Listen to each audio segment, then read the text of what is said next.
Assalamu alaikum, namaste, sat sri akal, good afternoon and good evening wherever you are. Programme we the people के साथ आपका host Parvez Mahmood New York से आपकी खिदमत में हाजिर है।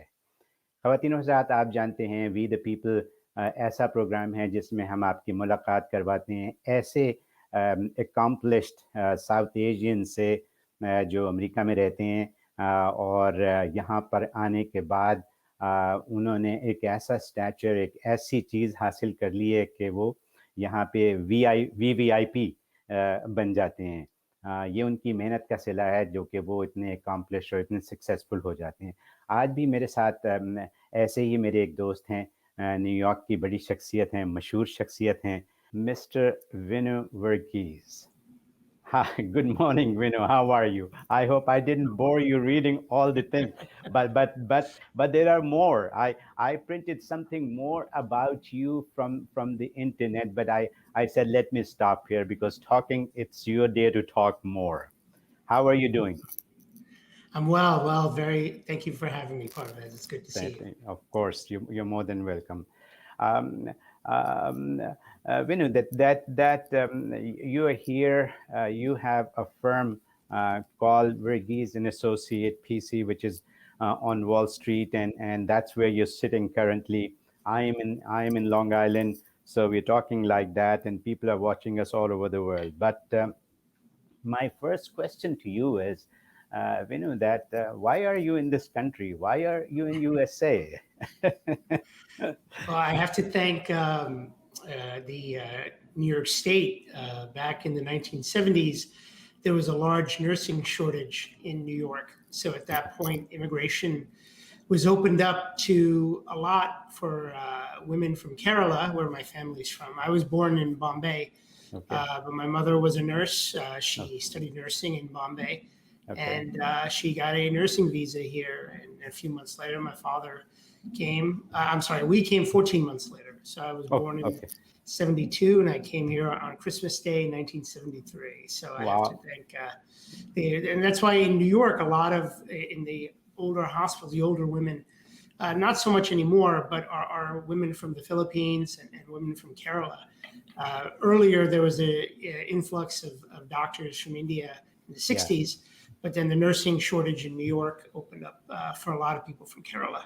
Yeah. That's yeah. I know quite a few people from India who came in that profession, and during the COVID, the nursing profession was finally was so highly regarded because they were the life savers for people, especially here in New York that we know. So Sure. thanks to your mom, okay, for Yeah. doing such a great job. But you were here. You were about a year old when you actually were in United States, and so you were not born here, but you're an American. Yeah, actually, it's very interesting. It's funny how the world works. Yeah. My mom, got citizenship right away. My dad decided not to for a very long time. So, but I have two younger brothers. Both of them were born here, so they have the birthright citizenship. So I can never be president. I wasn't born here, but not that I think I'd want to. But Yeah. it's one of those things. Can can But go ahead. can you be the Attorney General of USA ever? Sure, you can take any other position but Okay, president but of the United okay. States. All Yeah, right, go ahead. Go ahead. I'm sorry. yeah.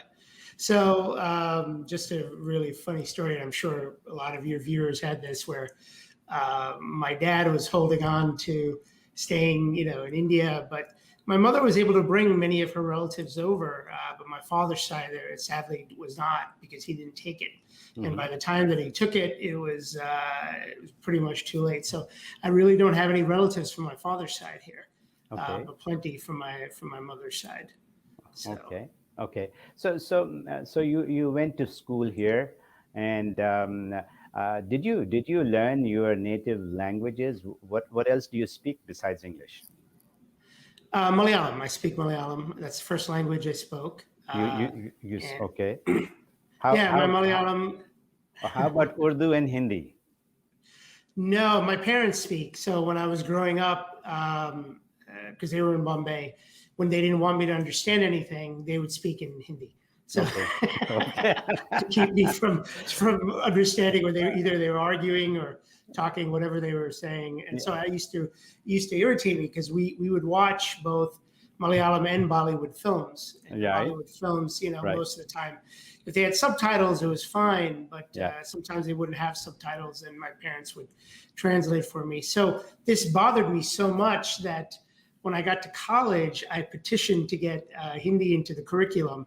Hindi Right. Urdu Right. was taught, and we got it. I went to NYU undergrad, and Columbia University had a professor teaching it there, so we imported her downtown, and I took Hindi Urdu officially for a year. So the truth is, I don't really use it. So that's the thing. I actually speak Spanish very well. So Wow.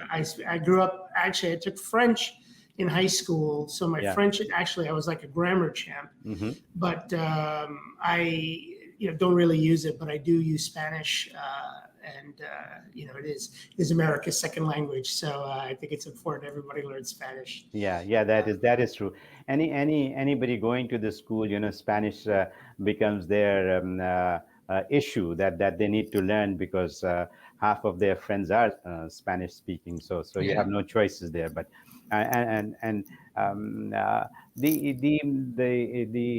channel, this South Asia Global channel, this is basically an Urdu, Hindi, Punjabi kind of channel, and Malayalam, and all the other dialects in India. So it does that, and some of the shows are in English.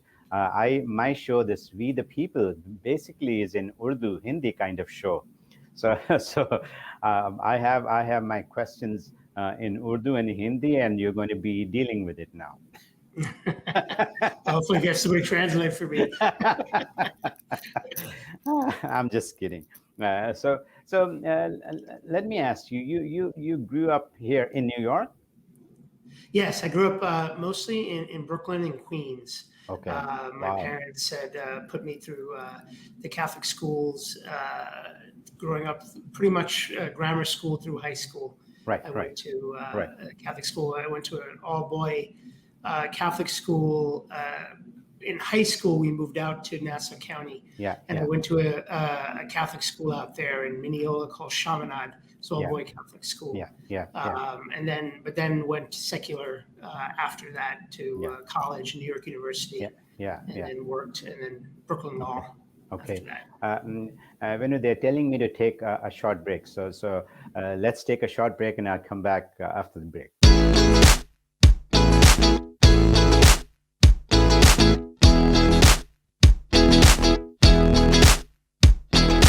We are back, ladies and gentlemen. You're watching program We the People. ये programme मैं आपके लिए New York से कर रहा हूँ. मैं परवेज महमूद हूँ, और आप मेरे आज के गेस्ट विनू वर्गीस, जो कि वर्गीस एंड एसोसिएट पीसी के ओनर भी हैं, और यहाँ पे वाइट कॉलर क्रिमिनल लॉ के प्रोफेसर भी हैं, और अटर्नी भी हैं, और लोगों के केसेस लड़ते हैं.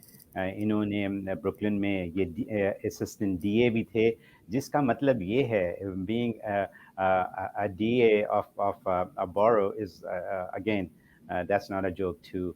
Once you are like that, you need to be an A-class prosecutor. So I believe that he is a prosecutor, and criminal lawyers need to present their case and need to fight in the court in front of the judges and all of that. So that's I've not done anything like that. I've not seen a criminal court other than TV. So but I understand that criminal lawyers, when they go out for a war.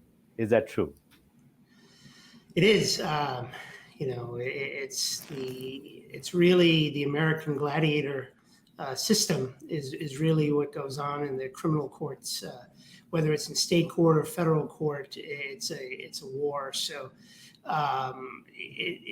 it's a very people don't understand how this country works until they've actually become involved in the courts, right? Whether even on the civil side, you get a taste of it, but really, a lot of people in this country don't understand how important the criminal law is and how it affects everybody. So a lot of people have this kind of mindset, oh, criminals, you represent bad people. The reality is that anyone can get caught up in our criminal justice system. And until it becomes personal, until it happens to you or somebody you care about, your wife, your brother, your parent, your child, then you really see how powerful the government is. Now, obviously, the United States system is more open than pretty much any system in the world, so there is transparency, and that's what makes America great. But it's not easy, and if you don't have the right person to guide you through the process, anyone can get caught up. And it's interesting. We could talk war stories, and I actually, I'm going to come to you to ask you a few stories of your cases. But before I do that, I do want to ask you, being a brown kid going to school here, I know the peer pressure. I know how and what they do in schools. So my kids have gone to school. And other friends, sons have gone to the school, sons and daughters. So I've heard some stories. Tell me about your stories. That how did they treat you in the schools?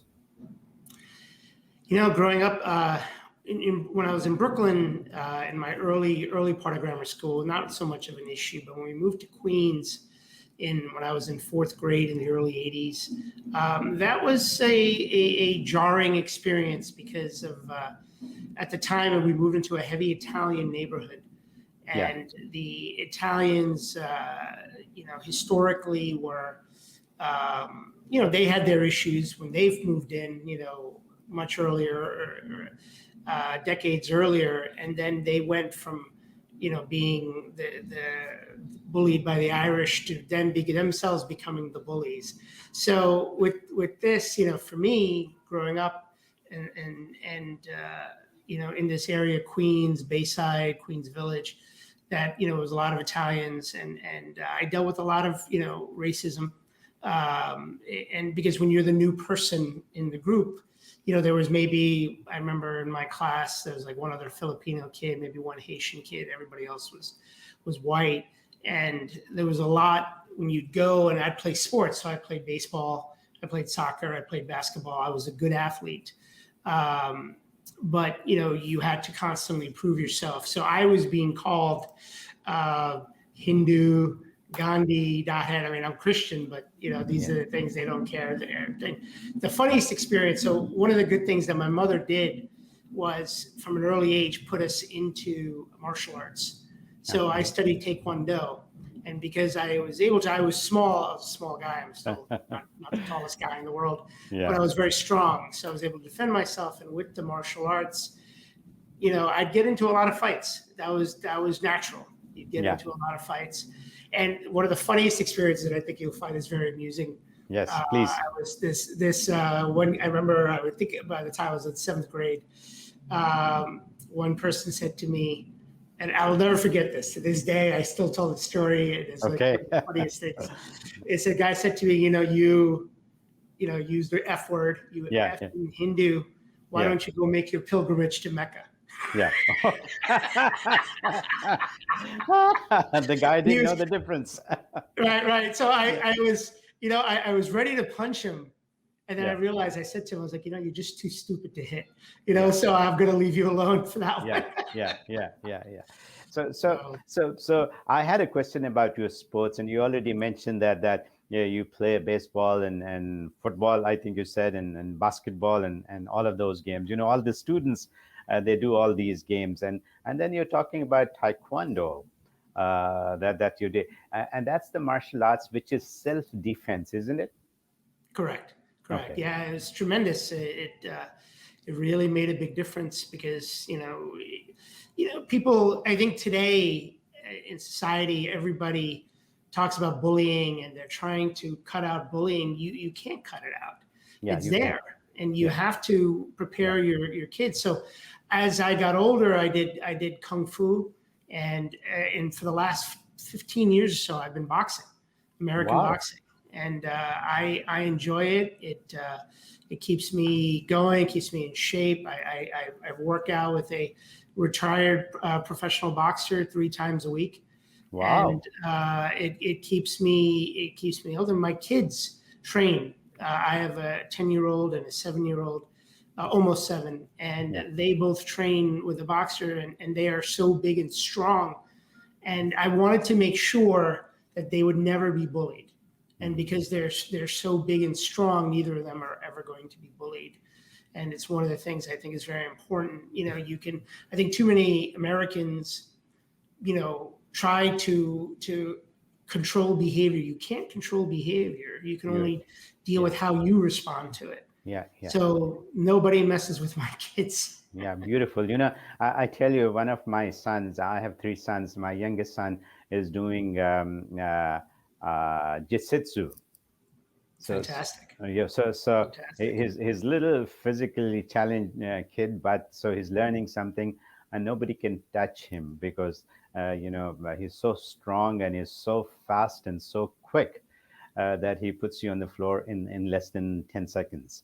So that's the kind of self defense things that the kids need to learn, and a lot of our girls, South Asian girls, are learning these sports because they need to defend themselves, and to do that they're doing it, and why not? So now coming back to a little bit of your career in Brooklyn when you were the DA.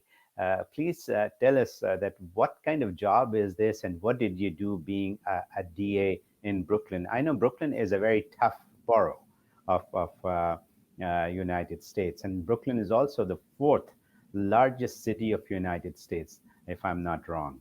And the crime is quite high there also.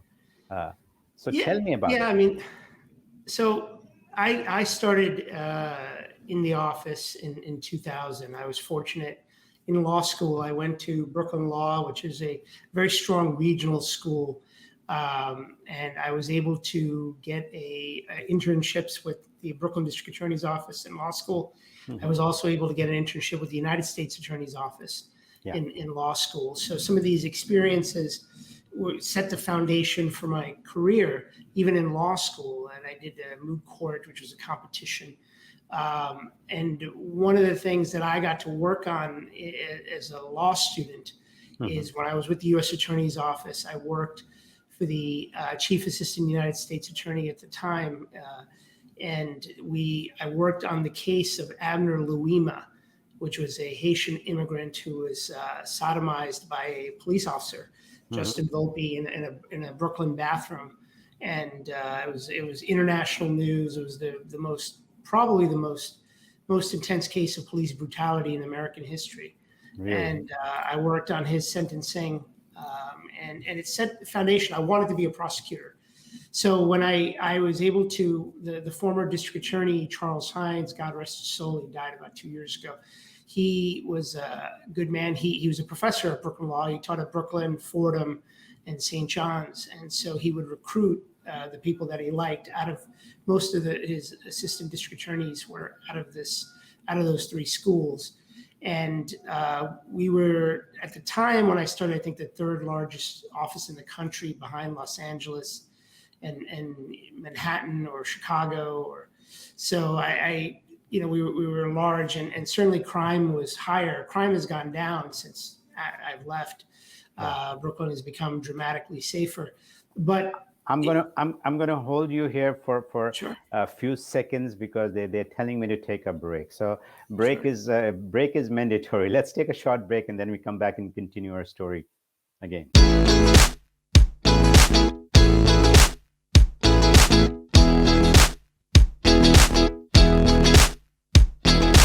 Welcome back खवतिन हजरात आप देख रहे हैं program we the people this is coming to you directly from New York. I have my guest, Mr. Vinoo Varghese. He's the professor of criminal law. I should say that. So Vinoo, let's continue with your story.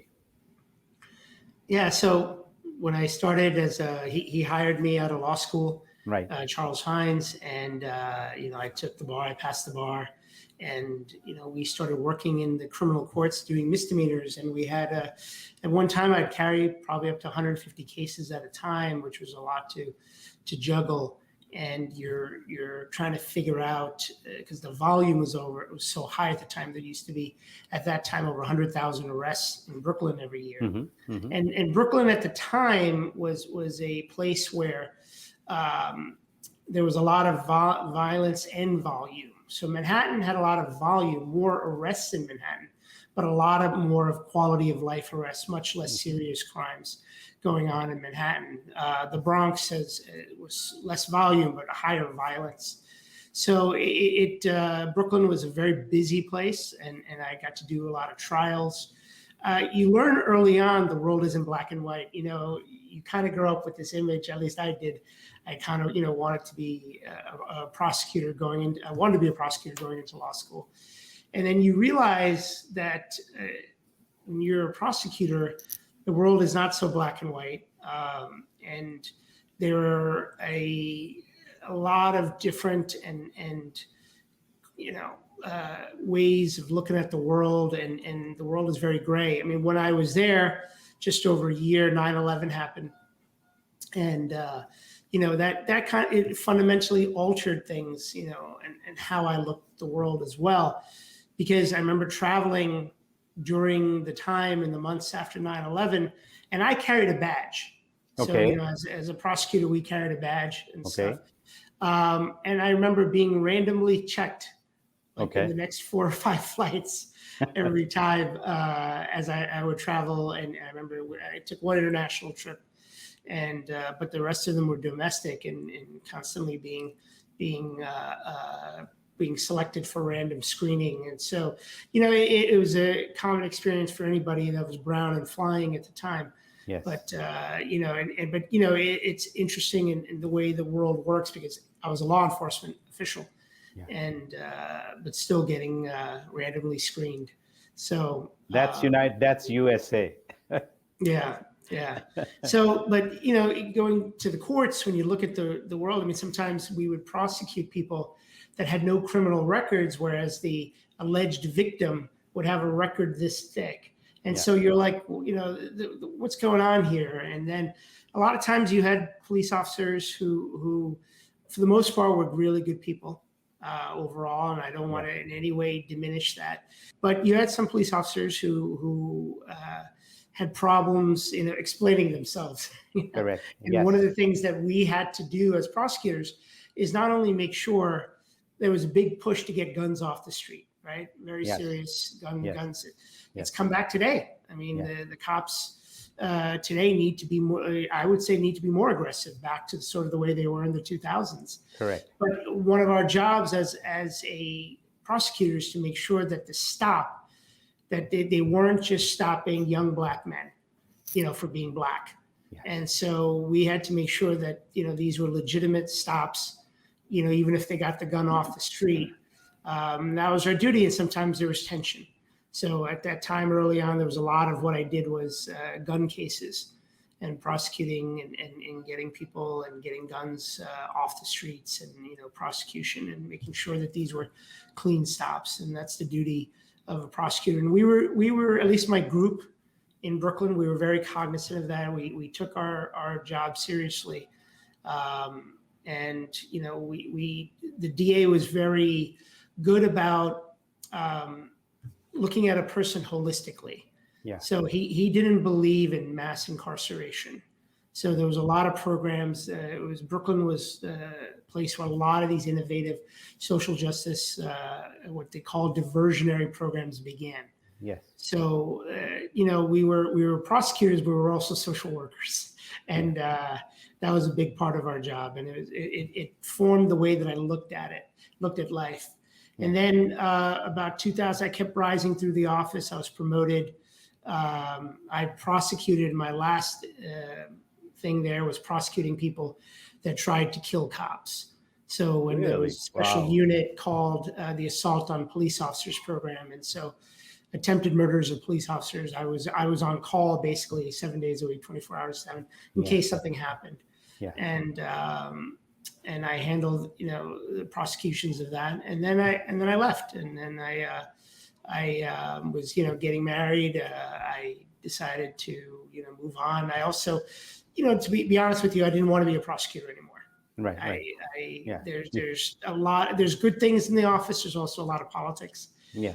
and there's you are working for a politician, Yeah. and Yeah. there's many things that we could talk. We talk for hours, but we'll move on. Of course, my question to you is that without naming anyone, I want to hear one of the famous cases that you handle, and how did you help the victims or whoever. So how do you really feel that this person is not a criminal, he's a victim actually, and the police is pushing him?